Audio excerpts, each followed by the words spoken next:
Hindi rin nakaligtas sa banta ang online space sa gitna ng kilos protesta kahapon. Ayon sa DICT, na-hack ang 19 na websites ng gobyerno. Ang detalye sa agenda report ni Ivy Reyes. Hindi lang sa lansangan may security threat sa gitna ng malawakang demonstrasyon kahapon, kundi maging sa cyberspace din. Ayon sa Department of Information and Communications Technology o DICT, 19 government websites ang nahack at na-deface kahapon. Of the 19 na nabanggit ko na deface, karamihan yun LGUs. Apat yung NGAs or National Government Agencies. Yung mga na-compromise naman sa kanila, like training modules, complaint platform, etc. So, and all of them naayos kaagad. Kasi prior to this weekend, we already have a list of government agencies na nasa target list nila.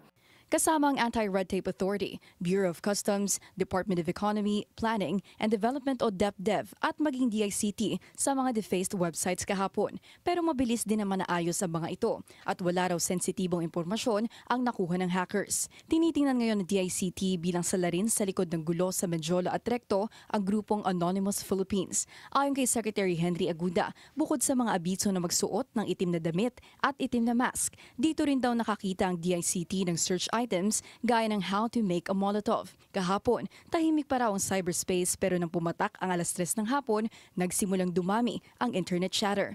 Kung mapatunayan po na terrorist yung crime, na terrorism yung crime na nagawa, yung pong nasa mga online, yung mga nag-organisa po sa online, gumamit ng digital platform to result into violence, kasama po sila, hindi ko mawala sila physically doon, hindi sila damay. So damay sila kasi nagsimula po yan, nag-organize sila online .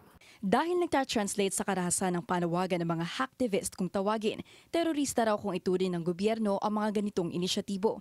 Bagamat sinabi ni Aguda na hindi iisang tao ang nasa likod ng karahasan kahapon, tila nadulas ito nang mabanggit ng kasarian ng tinuturo nilang person of interest. Well, he's in country. Yun lang siguro.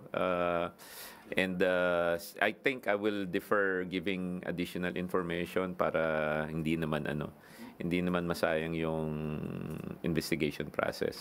Kung online demonstration ang pag-uusapan, hindi rin daw ligtas si former Ilocos Sur Governor Chavit Singson sa responsibilidad.